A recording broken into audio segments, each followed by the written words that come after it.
5, 6, 7, 8, S, A, M. Shut up, Sam! Hello everyone, and welcome to this episode of Shut Up Sam, the podcast where I talk about whatever I want. Today, I want to start by painting you a little picture. The other day, like 2 days ago, or maybe even yesterday, my perception of time is terrible. I decided to sit down and record a podcast episode, mostly because I feel like I haven't recorded one in a while, and I had some ideas on my mind that I wanted to get out, and I just wanted to record a podcast episode. The problem was, it was 11 at night. I was exhausted. I had a super busy day the next day. But I was like, you know what? This is something I want to do. The whole point of this podcast is that I do what I want. When I want to do it, I'm going to do it. If I want to talk about it, I'm going to talk about it. So I was like, okay, might as well. So I'm getting ready for bed. I decide this in the middle of me getting ready for bed. So I'm in my pajamas. I have my hair up in rollers. I look kind of insane. And then I go to set up and everything is malfunctioning. The wires aren't working. I thought my mic was broken. My interface was acting weird. By recording, my DAW was acting nuts. Everything was going horribly wrong. And I was exhausted. But up until this point, I was having this whole revelation about pushing through when things get hard, because I feel like, and I'll talk about this more, I feel like I'm a bit of a quitter sometimes. So I was like, I don't want to be a quitter. So I kept pushing through, and eventually I got everything to work, and I recorded the episode, and I listened back to it this morning, and I was just not feeling it. And that was the first time that I've ever recorded a Shut Up Sam episode that may not see the light of day at all.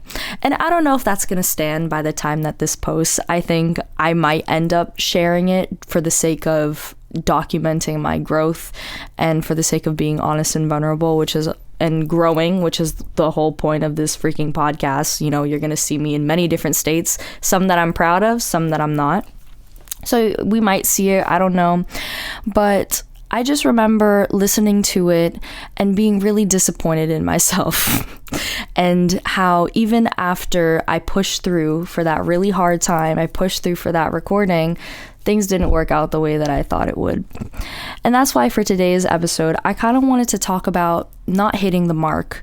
What is it like to fail? What is it like to have a plan for something and for it to not go your way? For you to put so much effort in something and then turns out what you wanted to happen is just not going to happen. How do we deal with that? And how do we cope with that inevitable reality that we can't control everything and that life is sometimes just going to do what life does? So in my case, I hate the idea of failing. I hate when things don't go my way. I've always been this way since I was a little kid. I grew up with this really fixed mindset of skill.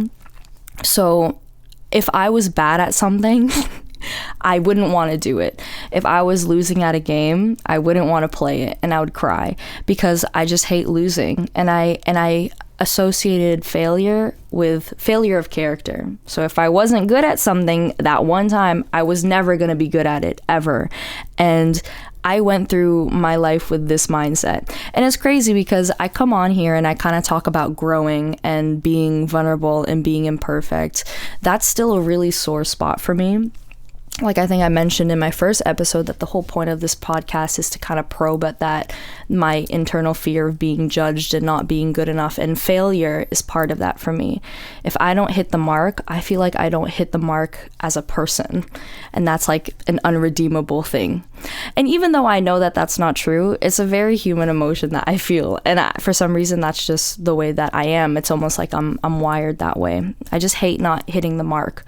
So the ways that I coped with this fear of failure and this fear of not being good enough is that I plan. I work really hard and I plan and I do my best to persist. For example, when I was back at my undergrad at U of T, and I'm kind of crazy for this. I don't even know if this is that crazy. Like, I feel like U of T culture, some people are like this, but I planned my whole 4 years. I planned every single course I would take when, and I planned what I would do if some courses weren't offered in certain places. And I remember in my first year, I did this in my first year, I spent one night just planning it all out. And the reason that I do that is because I need control. I'm one of those people. I'm a control freak. I just can't. I hate the idea of leaving life up to chance because I'm afraid of failing. I think the only times that I've ever really failed at something were my driver's test, because I've never really failed any courses in my life. I mentioned that I'm not really that kind of person, and I still don't know how I would feel if I were to fail a course. I'm honestly really scared for if that's gonna happen. I'm been planning in the event that does happen how I'm gonna cope with it, but I've been setting up my life in a way to make sure that doesn't happen because I'm very, very scared. But the one time that I did actually fail a test was my G2 test, and I was a new G2. I was actually quite older as a G2 student. I was around 17, I think, or I was a senior in high school, so 17, 18, which is later because most people get it at 16. And I was nervous for this test. I'm nervous for every test all the time. So I studied, I drove the route, I did all those things. I planned. I drove the route several times. I watched videos of people driving the route several times. I talked to my driving instructor so much that she probably wanted to kill me. I'm sorry, Nam. You're the best. You honestly were the best. Now I'm a great driver thanks to you. But I planned so freaking hard. And then the night before, I was like watching all these videos, but I was super nervous and I was praying. I was like, please, please, please, please, please, please, I want to do it. Like, I want to get it.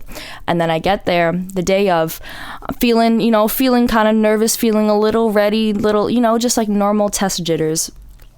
And then suddenly I'm taking the test and my instructor sees the guy and she's like, oh, that's a good one. Oh, he's really nice. Like, you're going to do great.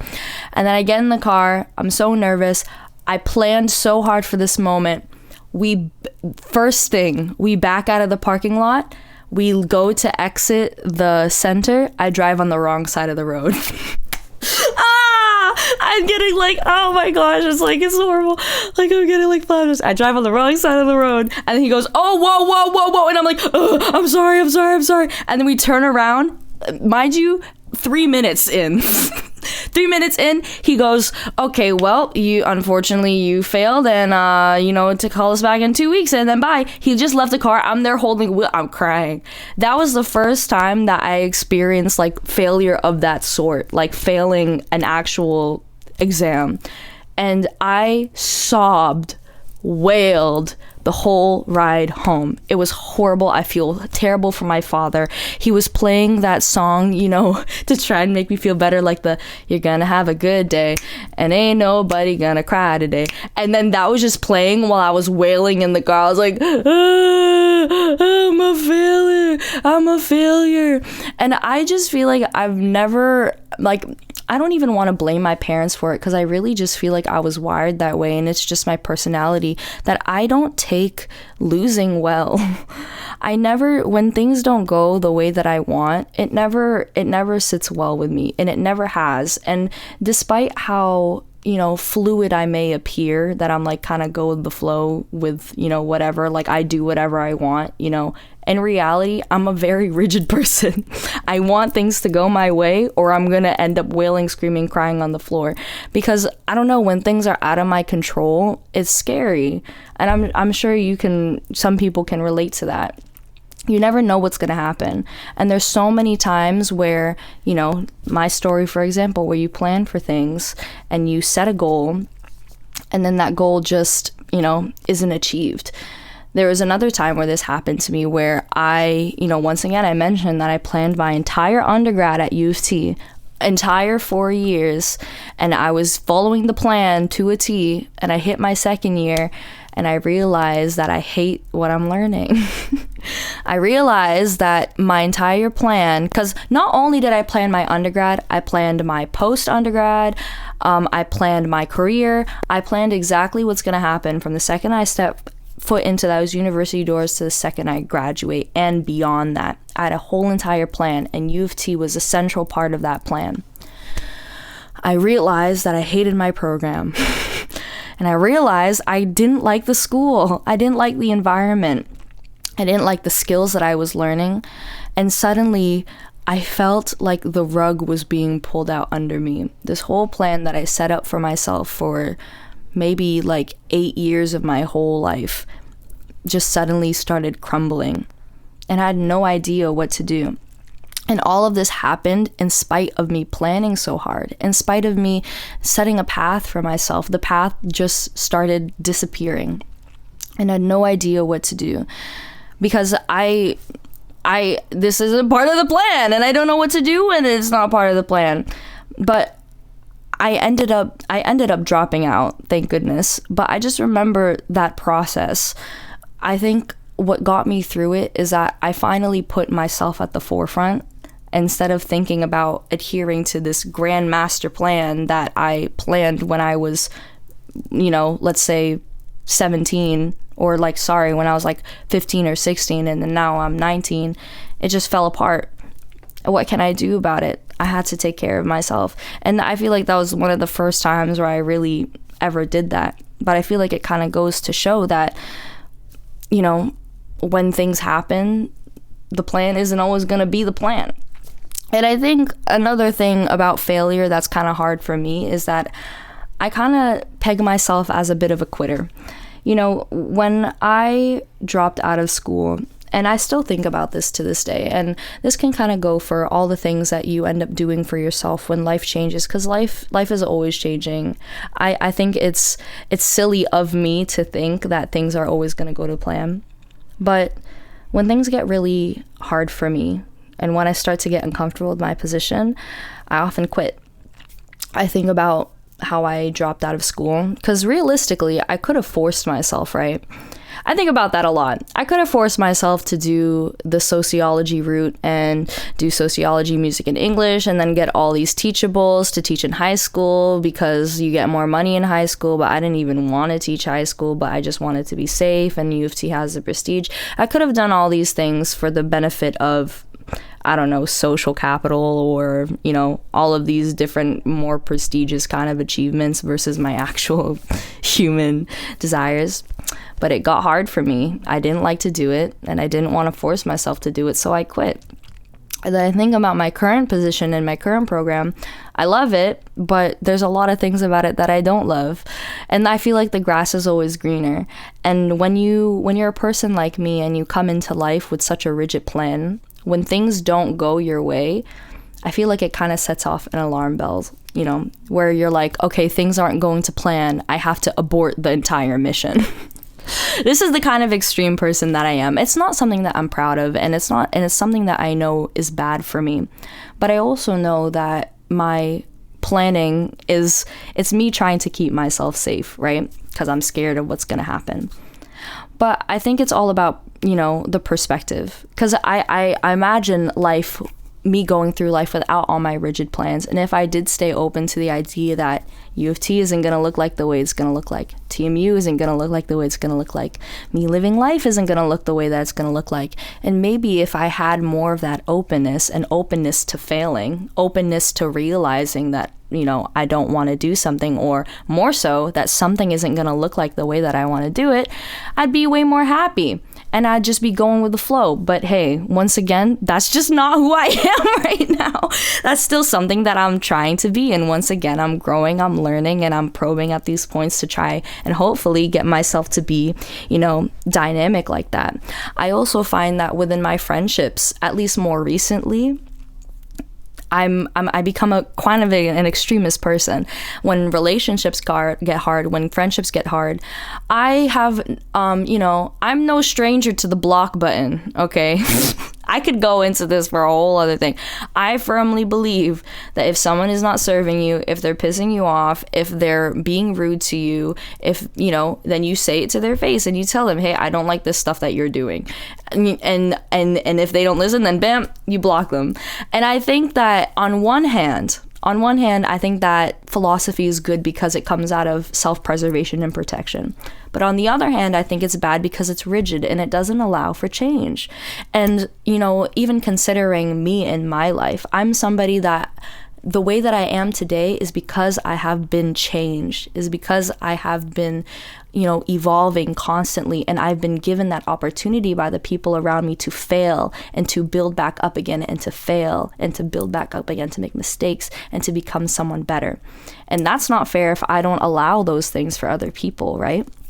And that's something that I try to balance. And that's why I always come back saying I feel like I'm a really selfish person, because I do have a lot of these self-preservation instincts, mostly because of, trauma, life, a lot of hardship, that I want to make sure that I can stay alive and take care of myself. And planning the next 4 years of my undergrad and the next 2 years of my life is the way that I do that.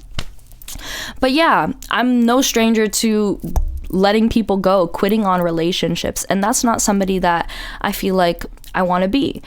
And I don't want to keep kind of quitting like that. Not because I think quitting is bad. I think that when the going gets really hard, when you are at your worst, when you're affecting yourself and other people in a negative way, you gotta quit. You gotta take care of yourself. However, I feel like the reason why I quit things is because I'm scared of failure. I'm scared of when things get hard, and I'm scared when things aren't going to look like the way I want them to look. When I start to notice that my relationships are not exactly what I think they're going to be, and that I notice that they're evolving in a certain way, and it's not even a negative way, just that I notice that it's changing, I get scared. I want to protect myself, because now I'm traversing into the unknown. Because, once again, as I reiterated, I think I'm right about everything. I think my plans are premonitions. I think I know the future when I plan. I'm like, this is going to go exactly this way. And for some reason, even though none of my plans ever go my way, I've made like 100 plans in life. I think I have a whole journal about like the plans of my life and how I think things are going to go. And within the journal, I'm so definitive. I'm like, okay, then this is going to happen. And this person's going to do this. And this person's going to do this. It never goes that way. I can't tell you one time where any of my plans has ever gone my way. But somehow, even though things never go my way, things still work out. And it's very fortunate. And that's something that I feel like that I'm learning about mistakes and failure and failing, is that it's not necessarily a bad thing. It's never been a bad thing. And it's so bad because I know it's never been a bad thing. And even though it's like pattern recognition, right? Even though everything in life, eventually, when things get tough, they're tough. But then eventually they get better. They always end up getting better every single time. But for some reason, I'm still scared out of my mind. And once again, I feel like I'm just wired that way. I think sometimes we just have personalities in that way from like the way that we were raised when we were really young, or maybe just even our own, genetic code, just the way that we are. And there's nothing wrong with that. But I notice the ways in which it holds me back, because I could just let myself live and fail and make mistakes like a normal human being, because I understand that mistakes are necessary for growth. And those are values that I do hold that in my life. Actually, to my right, I wrote a bunch of values that I want to, take and grow into. And evolving is something that I value. Evolving can only happen when you make mistakes. If you want to change, you need to be different. But you can't hold yourself to a rigid standard. It's funny because I'm telling you guys this. I'm mostly telling myself this. You can't hold yourself to a rigid standard if you want to be better than you were the day before. And I think like making all of these plans, I feel like it just makes my life worse, especially when it comes to like content creating and failure when it comes to doing content or doing art. Oh my gosh. I feel like I love art. I love art I do love arts for art's sake. I think it's a beautiful, amazing thing. But I'm probably going to talk about this more in another episode. But when I was writing songs a lot and writing poems a lot, I kind of made it a plan again for me to do it as much as possible. Same thing with the podcast, like I talked about in my last episode.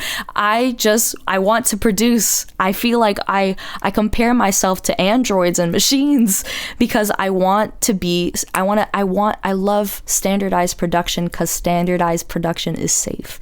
So when I'm creating and when I'm thinking about the media and the web and chasing validation, and others see more things to unpack, then I want to be consistent and I want to follow these plans. But with art, it's not that way. It's like I keep hearing this term being thrown around, but honestly, I don't even know if I fully understand what it means. I have my own meaning for the phrase, but it's like everyone's like, oh, we're capturing lightning in a bottle.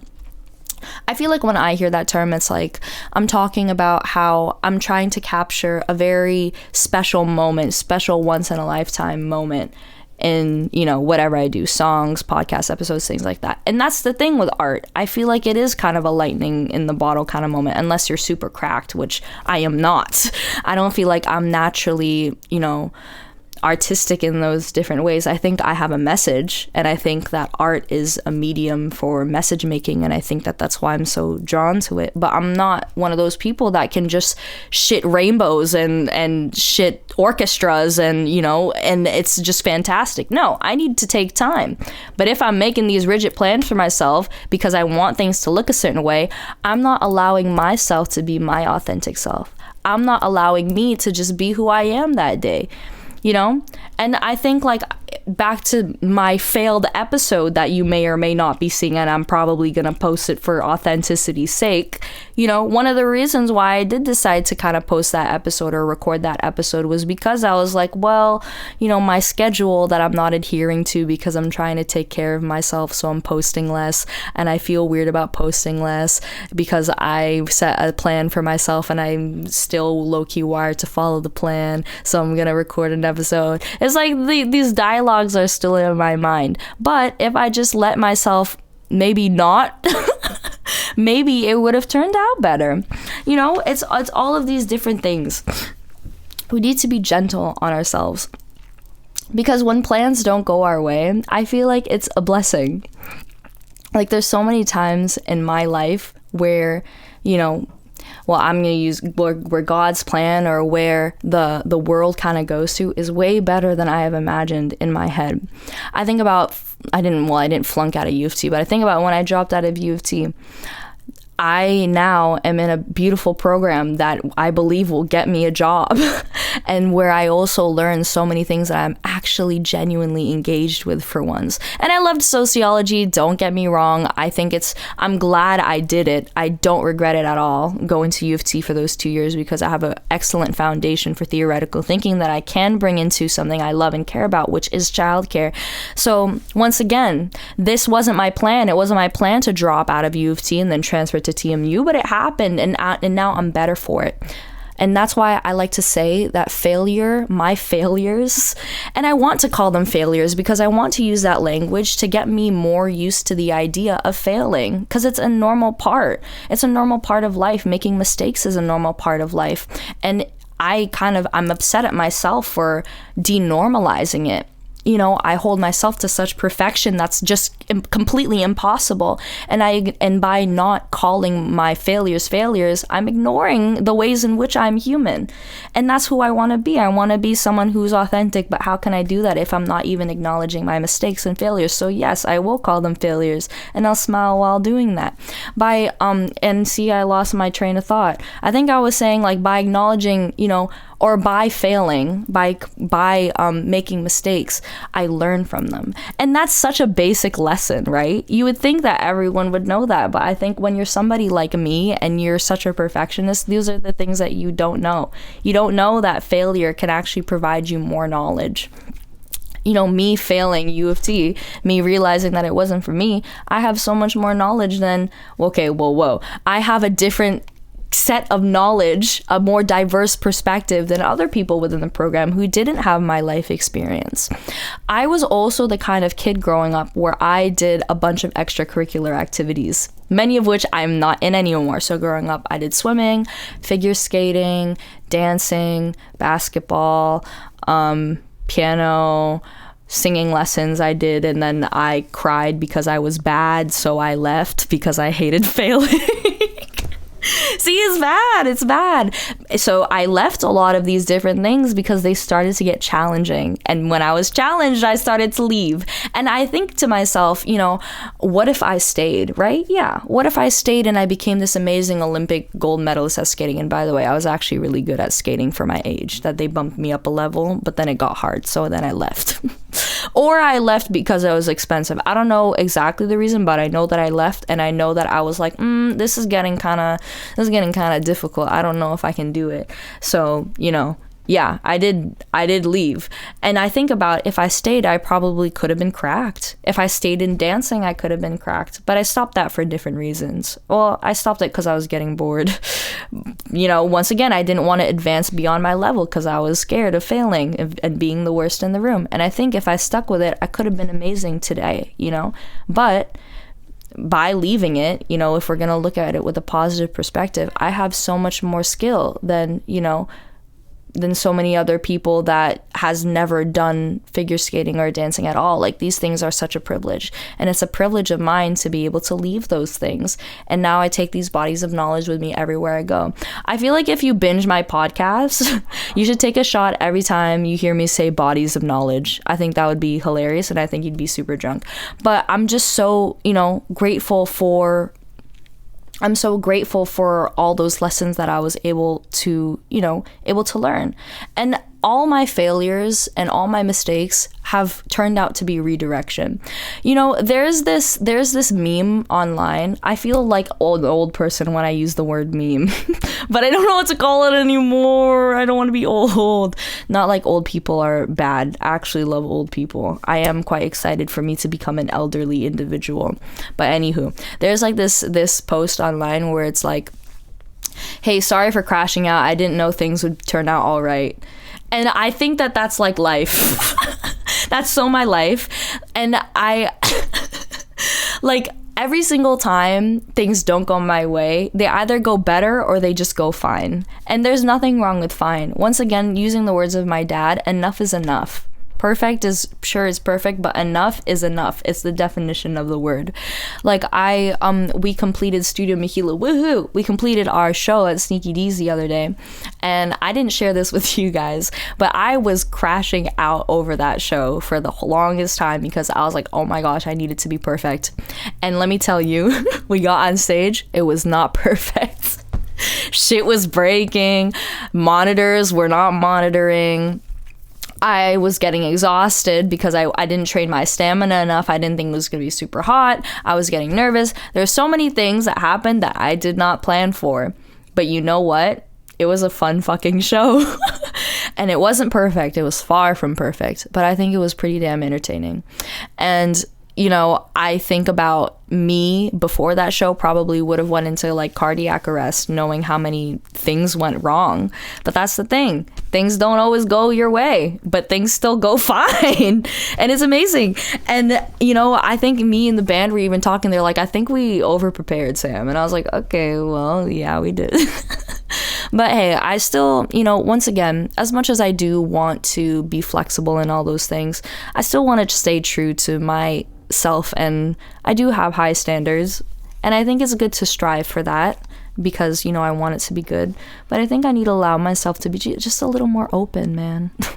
Like, things aren't gonna go my way. They never do. No matter how much I try to plan, I'm like, I try my best to will my plan into existence, and that just, doesn't happen.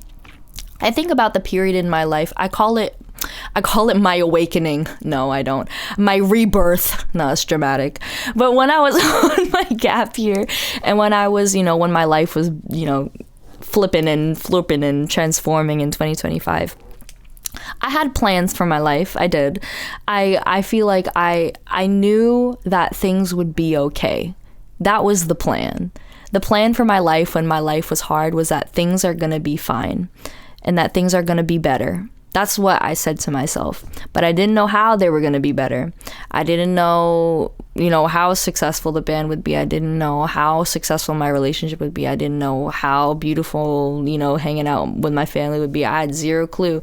And life still got really hard, okay? There was still a lot of struggles despite, there was like struggle A and then struggle A, B, C, D, E, F, it was like question 1 and then A, B, C, D, E, F, G, you know what I'm saying? That was my struggles. It was multi-layered, but I just knew that everything was going to be okay.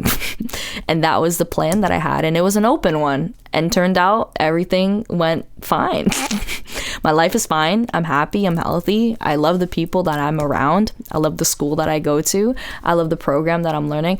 I want to pause and go back to the I love the school that I go to. Still debating on that. Why can't my school just be closer to me? Okay, I hate commuting. I hate waking up early. Freaking sue me. I'm a lazy little guy. I kind of want to just kind of be in bed. But you know what? Whatever. You just have to be that far away. Off topic, but I really do wish U of T had the level of education that I wanted, because it's so close to my house. I hate commuting. But yeah, see, plans don't always go the way that you want, and it's still beautiful and lovely. I think, like, I was talking about this with my friends the other day because we were at a party, and in order to get myself more acquitted, is that the word? More used to. Let's use simple words. I learned this while I was in English. Let's not complicate things. When I to get used to the idea of failing, because I want to be okay. I want to be okay with the natural parts of life. I was like, I need to fail a course. I don't want to fail a course, but like maybe I need to fail an assignment or something. I got really close one time. There was a time where I got like a 53 and in an assignment, and I ended the class with a 90, which I there you go, plans, bro. Miraculous miracle. But yeah, so, and then that happened, and I cried, I wept, I sobbed, but you know what? Today I'm fine. So it goes to show, hard things don't last forever. You gotta let the mistakes flow, and then everything will be okay. Yay. Yeah, type shit. Now let's move on to my You know what I was thinking? I have zero clue how to segue into my segment because it's so random. And like when I'm done talking about the thing that I want to talk about, I just don't know how to go, okay, it's time for Sam Thoughts now. I don't know. I'm still getting used to this podcast thing. On that note, I've been studying how to be a better podcaster, and I realized that the things that they do, I don't know how to do, and I'm also not really I don't really have the money to afford the programs that they have to be able to do that kind of level of editing. And I also find that my talking style is very much like a line of thought, and I have no idea how to cut in between that. And I've tried. I tried with my last episode. You're gonna see it. I'm gonna post it. You know what? Let's just get a little wacky and wild on here. Cause who says that what we have to post online has to be perfect? It's not gonna be perfect. It's just gonna be what I want it to be. And maybe, do I want it to be perfect? Yeah. Is it gonna be no? Huh? What are we gonna do about it? Cry about it? Me? Maybe I will. But you know what? Exposure therapy. This is what it is. I'm exposing myself to pain. This is me going back to like me back in elementary school when I was just putting myself through the ringer just to be jaded. I'm out here embarrassing myself on the internet so that I get used to this shit, man. So crazy. Also, reveal, this episode was the first time where I had it partially scripted. And guess what? I don't know if I followed it well. I'm still learning. I'm still doing my best. But I will say I did like having notes down. It's like I don't know, it just reminds me of essay writing, and I kind of like writing essays. But yeah, okay, Sam Thoughts. And these are like very recent Sam Thoughts because my previous segment of Sam Thoughts were in the other video, which you should watch if it goes out, when it goes out eventually, because it's not going to be in order anymore. Switching it up here and Shut Up Sam. Okay, anyways, Sam Thoughts.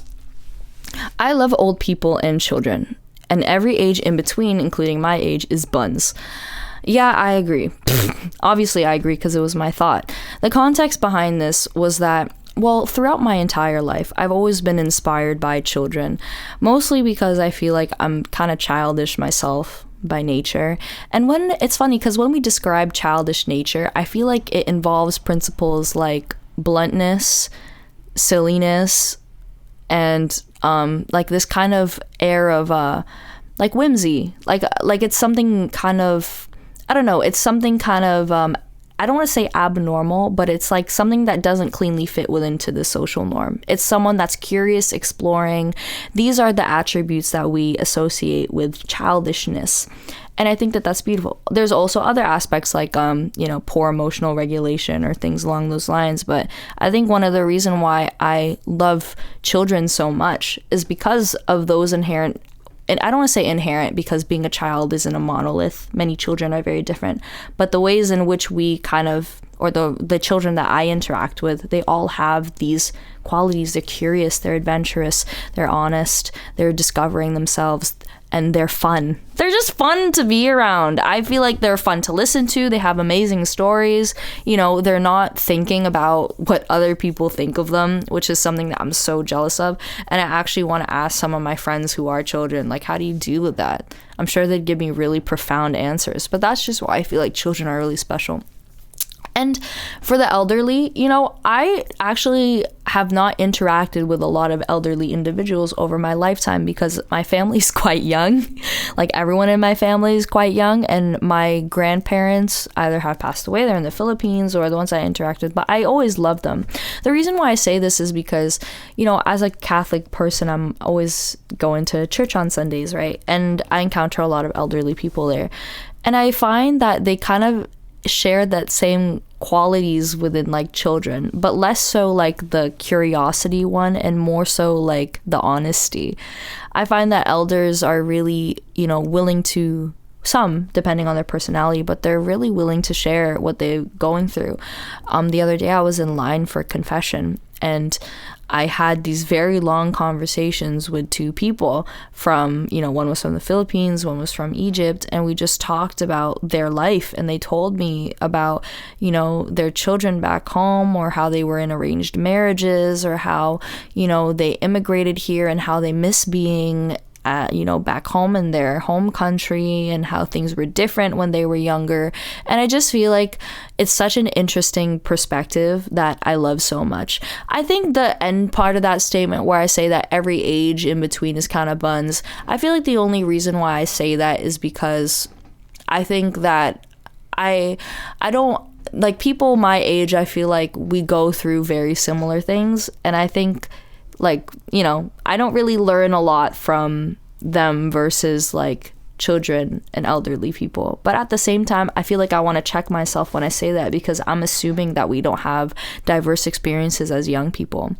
And you know what, Sam? Yeah, maybe I do disagree with that thought, because I think young people, young adults are amazing people to know. My best friends are young adults. My best family members are young adults.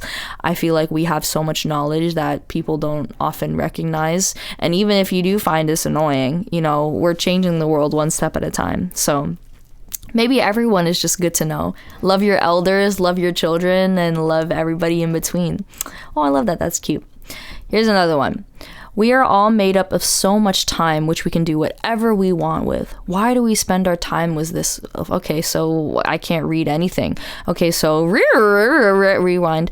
We are all made up of so much time, which we can do whatever we want with. Why do we spend our time this way? And do I even like it? I was thinking about this the other day because I was thinking about the concept of routine. And I always complain mostly about school because, my life revolves around that, I guess. And I'm like, oh, I hate school. I hate school. I hate school. And I was thinking, I was like, I'm just alive. Why am I going to school? Like school is an absolute reality for me. Like home is an absolute reality. All of these things in my schedule are absolute concrete realities to me. But in actual reality, they're choices that I make. And I'm not encouraging people to drop out of school. I know it's kind of ironic to say that because I did, but I mean, you do whatever you want. I'm sure your life more than mine, but I just, for the record, I'm not encouraging people to drop out of school.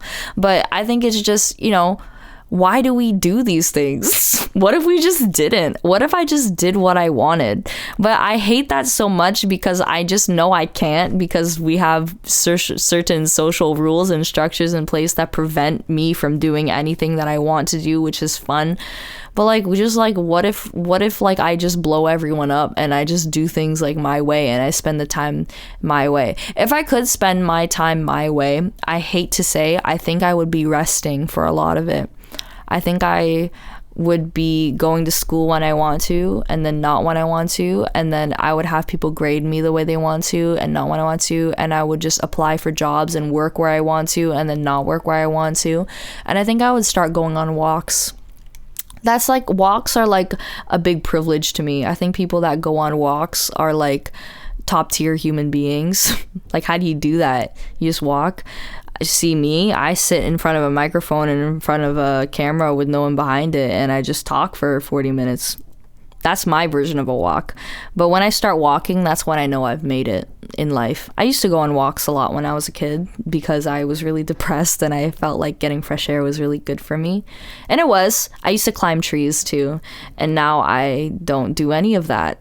Ugh. See, this is why I love children. I gotta get back into that mindset, man. I gotta be free. I gotta discover. Please don't take when I say I love children out of context. That's gonna make me really sad.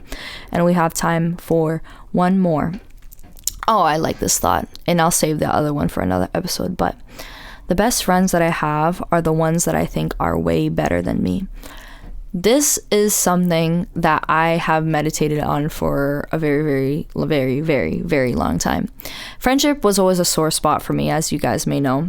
But I always found that the friends that I love the most are the ones that I feel like are kind of not like me in a way. Like, they have so much talent and ability in things that I don't have.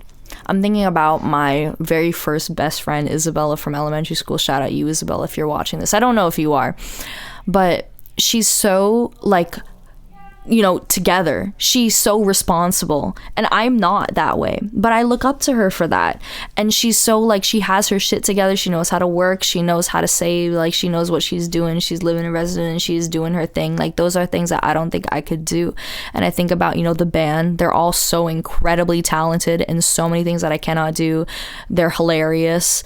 They're, you know, they make shit happen. If they have a project, they make that shit happen. If they want to do something, they do it, you know, making videos or songs or whatever. And I find that ambition and that ability to materialize your ideas just something so admirable, because that's still something I'm working on. You know, sure, I have the podcast, but it's still growing and it's still evolving.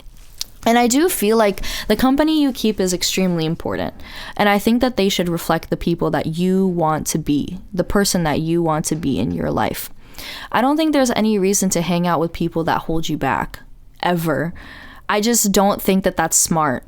You know, because well, I hope you know, but I mean, I know that everybody is destined for a lot of great, amazing things. And, you know, that can look very different for different kinds of people. And some people are in stages of life where they don't want to do those things. Like, they want to party, or they just want to hang out and do things and not really connect on a really deep human level. And then there's some people who want to, you know, suck the marrow out of life and get to know people and become and evolve and grow. And, you know, these kinds of people don't blend. So then, you know, I think it's our responsibility to figure out the kind of person we want to be and surround ourselves with the people that can help us learn how to be that way. And there's so many amazing people in this world. If you focus on who you want to be and you seek them out, I feel like it's just such a blessing. I never would have thought I would met such an amazing group of people, my friends, ever. But I'm so, so, so lucky. And that's why I think your friends should be better than you. They should, you know, push you always. They should inspire you, and they should clock you when you're not doing the things that you could fully achieve. And I just feel like that's just the best kind of circle to be around. And I'm really lucky that I have friends like that. But I hope that other people can seek that out as well. Examine who you're around. You know, you are destined for great things. Make sure that the people in your life reflect that. you know. And there's nothing wrong with blocking people. Hey, I am not a stranger to the block button. It's a beautiful thing. The block button and the message button, so easy. Reach out to people and block the ones that we don't like. Yes, this is the message that I want to send. And don't be afraid to make mistakes. Mistakes are a normal part of human life. And we're never gonna make the mark all the time. And sometimes we do, sure, but even then it's not gonna look like the way we want it to. So let life flow. Let life flow. Just let things be, and they're always gonna turn out okay. Everything always turns out okay eventually, somehow. If we focus on ourselves and nurture good, healthy people around us and create good goals for ourselves that help us be who we want to be once we examine that, you know, it's just magic. I'm talking about this like I know I really don't, but these are things that I hope are true. And I hope that I know more as I keep going and growing and learning. But thank you guys so much for tuning into this podcast episode. I'm going to see you guys in the next one. And I hope you have a great day, night, evening, wherever you're watching. And if nobody told you, I love you and your ideas are special. And yeah, so have a good day. Bye-bye.